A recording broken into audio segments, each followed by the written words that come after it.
Il y a une définition qui n'est pas partagée par tout le monde quant à l'intuition. Qu'est-ce que l'intuition pour vous, Laurence? Pour moi, l'intuition, c'est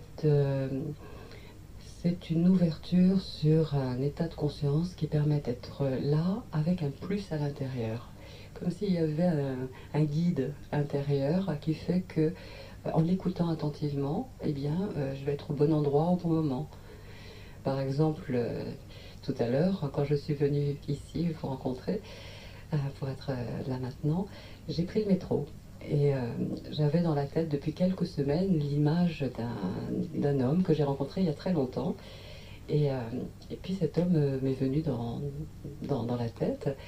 Et j'ai entendu en moi, va à gauche. Et bon, j'aurais spontanément été tout droit pour sortir, pour venir jusqu'à la radio. Et j'ai été là où j'ai entendu qu'il fallait que j'aille. Et en sortant du métro, comme par magie, je suis tombée en face de cet homme. Et c'était rien que du bonheur. Et donc de suivre comme ça ces voies intérieures. Alors l'intuition, ça peut se manifester par plein de canaux différents. Aussi bien, là je viens de parler de l'auditif, une voix intérieure. Mais ça peut être aussi une image qui se présente. Sachant que la voix intérieure, c'est la clairaudience. Si je vois des images, ça va être la clairvoyance. Ça peut être aussi par un ressenti que l'intuition se manifeste. À ce moment-là, ça s'appelle la clairsentience. Oui. Et puis des fois, ça peut se manifester aussi par, vous savez, ce eureka. Mais c'est bien sûr des 5 dernières minutes, il y a quelques années déjà. Là, cette forme d'intuition, c'est la perception directe en fait. Ça vient. Chacun a son mode. Chacun a accès à l'intuition. Vous parlez du métro, le livre, je l'ai lu, vraiment là, Laurence Simoneau, Donner du sens à votre quotidien. Il fourmille, voilà, c'est le verbe que je voulais employer, il fourmille d'idées, d'idées que vous proposez, d'exercices. C'est l'exercice 31. Dans un wagon, de train, de métro, de RER ou dans l'avion. Vous donnez des exemples. Exact. Comment se sentir bien? Oui, se sentir bien, se sentir vraiment là, se sentir au cœur de soi, en acceptant ce qui est en fait. Parce que souvent ce qui rend maussade, ce qui rend nerveux, ce qui rend stressé, c'est de ne pas vouloir ce qui est là, la situation telle qu'elle est. Et là, avec 100 situations de la vie quotidienne, en fait, que nous pouvons tous vivre, l'idée c'est comment revenir vraiment ici en déployant ses 5 sens, en déployant sa respiration, la conscience de sa respiration, pour être à nouveau dans sa verticalité, en fait, dans son sens. Mais vous parlez beaucoup de la respiration. Oui. C'est vrai, nous respirons tous les jours. En plus, vous savez, c'est gratuit. Il n'y a quand même pas beaucoup de choses comme ça qui sont gratuites. Oui. Ah oui, et là, la respiration, c'est gratuit. C'est gratuit et elle est toujours là parce que si elle n'était pas là, ça veut dire que vous ne seriez plus vivant là en face de moi, je ne pourrais plus vous parler, vous ne pourriez plus m'entendre. Enfin, de cette manière, en tant qu'être incarné. Et pour moi, c'est vraiment une clé, la respiration. Aussi, quand... ça, c'est un exercice que j'aime beaucoup, c'est lorsque nous nous sentons stressés ou partis dans des pensées, des élucubrations, c'est de dire stop à tout ça et de revenir se connecter à sa respiration. Se connecter, c'est-à-dire revenir à la conscience que cela inspire à l'intérieur, dans le bus, que cela expire, de revenir au mouvement intérieur. Et ça, c'est une grande source de recentrage qui aide à la présence. Vous avez parlé de 100 situations, mais pas SANS, non, 100, le nombre voilà, 100. Exactement. Oui. Et le livre commence par le commencement de la journée. Oui. Pour ceux qui se lèvent le matin. Oui. C'est drôle, je dirais que c'est amusant, mais ça tombe tellement sous le sens que nous ne pensons pas, par exemple, à dire bonjour à nos pieds, à dire, ça va vous faire sourire beaucoup sûrement, hein, Oui, sûrement. à dire bonjour à nos mollets. Oui, parce que c'est vrai que nous passons notre temps à dire bonjour aux commerçants, aux voisins, des gens que nous ne connaissons pas. Quand on dit bonjour. Hein. Quand on dit bonjour, et quand nous avons envie. Maintenant, souvent, nous sommes loin de nous. Et le fait de nous dire bonjour, de dire bonjour même à chaque partie du corps, effectivement, c'est vraiment comme une aide à revenir à l'estime de soi, à l'amour de soi. Il ne s'agit pas de devenir narcissique, c'est vraiment de revenir à la conscience de « oui, je suis là, oui, j'existe, oui, je suis vivante ou vivant ». Alors écoutez, vous qui écoutez Radio Ici et Maintenant et Laurence Simoneau dans Ce Santé et Spiritualité, voilà ce qu'elle vous conseille. Les yeux encore fermés, visualisez chaque partie de votre corps en lui disant intérieurement « Bonjour ». Voyez vos pieds, dites-leur « Bonjour ». Voyez vos mollets, dites-leur « Bonjour ». Voyez vos genoux, dites-leur « Bonjour ». Bonjour. Continuez à dire bonjour à chacune des parties de votre corps. À votre dos, à votre bas-ventre, à vos fesses, à votre abdomen, votre thorax, les épaules, les bras, les coudes, les avant-bras, les mains, le cou, le visage, le crâne, le cuir chevelu, la nuque, Oui. tout le corps. Tout le corps. Pourquoi détailler chaque partie du corps? Vous auriez pu dire, écrire, dites bonjour simplement à votre corps. Oui, simplement nous passons souvent notre temps à faire les choses de façon générale et globale. Et le fait de revenir dans le détail, c'est redonner vie à chaque partie qui nous constitue en fait.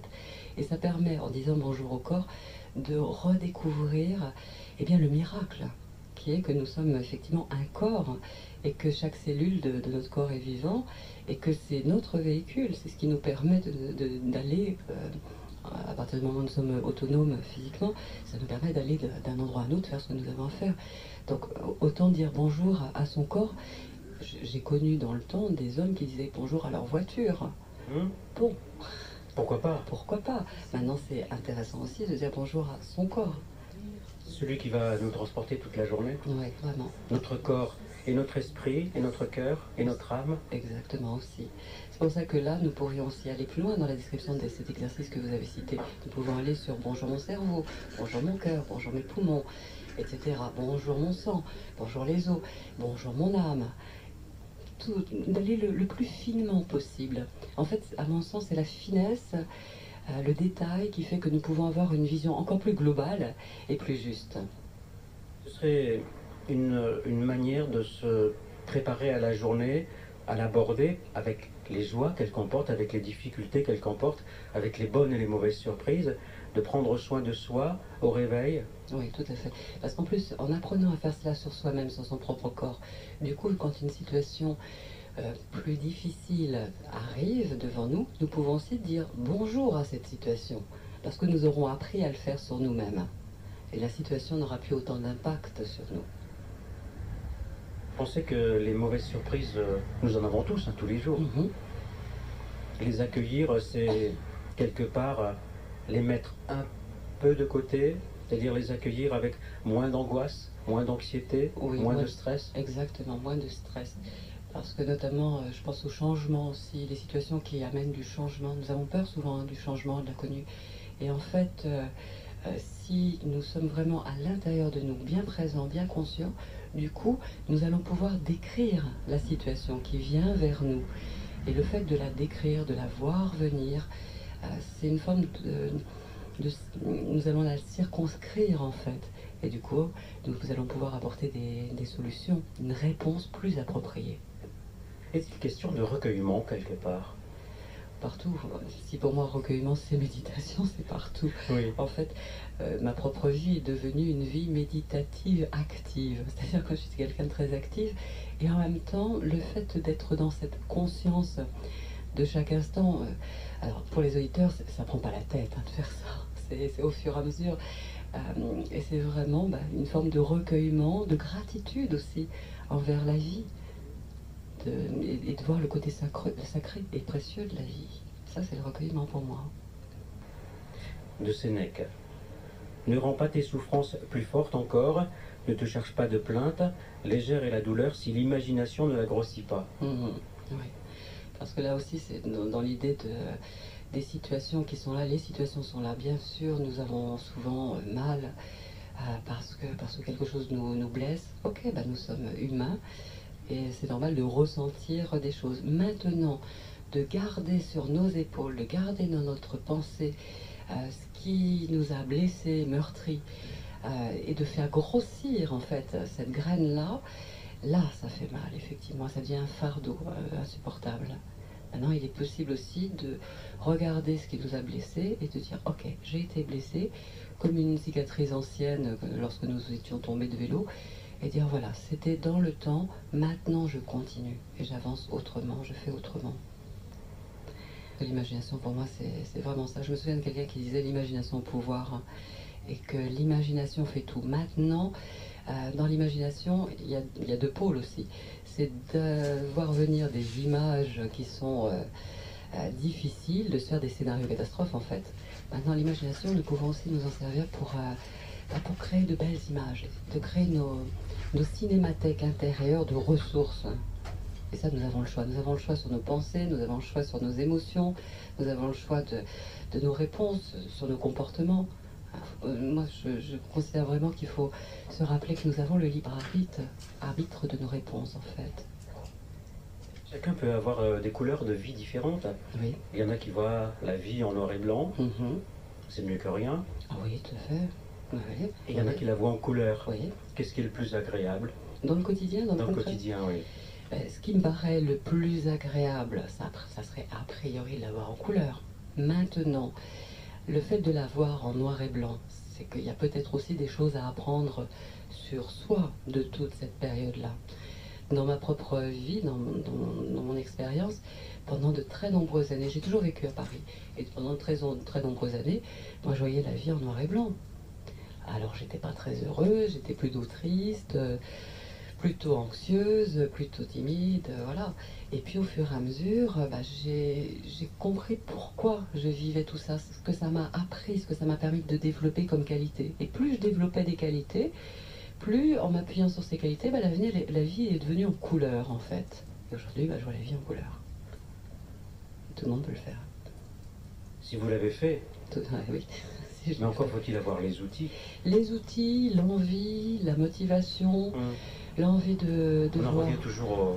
Ouais, de croire que c'est possible aussi, ça c'est important, de croire que c'est possible. Et ce que j'ai envie de dire, et c'est pour ça que je parle ici aux auditeurs, c'est de montrer que c'est possible. C'est possible de changer de point de vue, c'est possible de changer d'état d'esprit, et que la vie elle n'est pas forcément sur des rails, et que nous pouvons redécider, redéfinir ce qui est bon pour nous, et réinventer sa vie, quoi. Vous parlez de conscience de soi, avoir une conscience accrue de soi. Oui. C'est vraiment dans l'écoute de ce qui se passe à l'intérieur, aussi bien au niveau du physique, du corps physique, à l'intérieur, les émotions, les pensées, et puis de ce qui est autour de nous. Être vraiment là, à nouveau. Oui. Oui. Mais des autres aussi. Et conscience, bien sûr, des autres, bien sûr. Et les autres, ça peut être les humains, oui, mais c'est aussi les animaux, c'est aussi le ciel, c'est la terre qui est là sous nous. Moi, j'aime bien me rappeler que la Terre, elle est partout où je marche. Et pour moi, la Terre Sainte, elle est partout où je marche, elle est partout, la Terre. Et avoir cette conscience-là, en tout cas pour moi, m'aide vraiment beaucoup. Vous avez parlé de sacré tout à l'heure. Oui. La vie est sacrée? Pour moi, oui, elle est sacrée. Oui. Oui. Elle est sacrée, d'autant plus que j'ai voulu un jour la perdre, j'ai voulu en finir. Et puis au fur et à mesure, voyant la vie sous un autre angle, et me voyant moi sous un autre angle aussi, à ce moment-là, je trouve qu'effectivement elle est sacrée. D'autant plus que j'ai perdu des êtres très chers, notamment là, il y a très peu de mois. Et je sais que ça peut s'arrêter du jour au lendemain, de pouvoir toucher l'eau, de pouvoir lui parler. C'est sacré ces moments-là aussi. Et je précise aussi que, en préambule de ce livre, vous écrivez: je précise que ce livre s'inspire de philosophie de vie millénaire. Il ne fait pas l'apologie d'aucune religion. Il n'a d'autre ambition que de vous aider à redevenir le créateur de votre vie, à la réinventer chaque jour pour mieux l'apprécier. Vous savez, dès qu'on parle de sacré, de divin, on est tout de suite dans le dogme.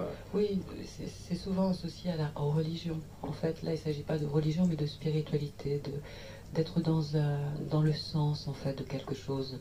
Moi, je ne pratique aucune religion, et pourtant, c'est comme si je voyais tout autour de moi comme étant précieux, unique, et sacré, donc.